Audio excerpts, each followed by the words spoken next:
என் பேர் நாகராஜன், நாமக்கல் மாவட்டம் வெப்படை சித்த வைத்திய நாட்டு மருந்து கடை நடத்திட்டு வந்துட்டு இருக்கிறேங்க.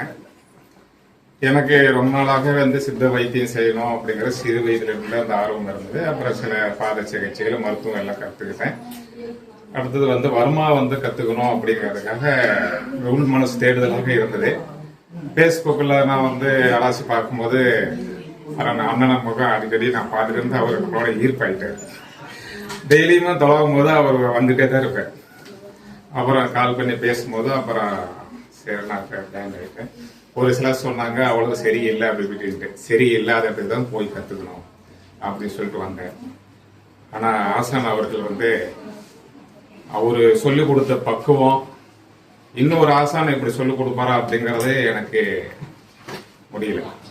அவ்வளவு பக்குவமாக சுழிக்காத அமைதியாக நிதானமாக ஒவ்வொரு பாயிண்ட்டையும் அப்படியே நாளை செஞ்சு கண்ணுல பார்த்தா அப்படியே பதிஞ்சு கொடுக்கறது. நான் டெமோக்கெல்லாம் வரமாட்டேன். எந்த கிளாஸ்னா நான் போனதே கிடையாது. அப்படியே செஞ்சுக்குவேன். அந்த அளவுக்கு நிதானமாக பொறுமையாக செய்து காட்டி எங்களுக்கு 3-4 பயிற்சிகளை உயர்த்தி கொடுத்து ஒரு டாக்டராகிய நம்மளை உருவாக்கி இருக்கிறாரு. அவருக்கு நான் முக கடமைப்பட்டுக்கிறேன், நன்றி சொல்றோம். அதே வகையில நம்ம எல்லாம் கூட்டாக இருந்து ஒவ்வொரு ஊர்ல பக்குவமாக அண்ணன் தம்பி அக்கா தங்கச்சியாக இருந்து எல்லாம் பழக்க வழக்கத்தோடு ஒன்று கூடி ஒவ்வொருத்தருக்கு அட்ஜஸ்ட்மெண்ட் பண்ணி நல்ல ஒத்துழைப்பு கொடுத்து நாம கற்றுக்கிறோம். அதுலேயே உங்களுக்கு எல்லாத்தையும் நன்றி சொல்கிறேன். அதோட முக்கியமா 3 நேரம் நமக்கு உணவு கொடுத்தாங்க.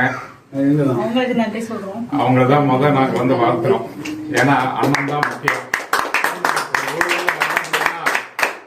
வீட்டு சாப்பாடு மற்ற இடத்துக்கு சேரது அப்படிங்கறதுனா அது பெரிய சாத்தியம் இல்லை.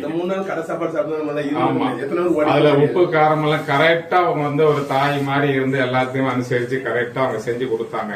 அது எனக்கு ரொம்ப பெருமையா இருக்குது. சந்தோஷம். சரி, ரொம்ப சந்தோஷம் நிகழ்ச்சி. இன்னும் மேலும் நான் என்ன கத்துக்கணும்னு ஆசைப்படுறேன். அது எல்லா உள்ள இறைவன் கிடைக்கும். வாழ்க்கை.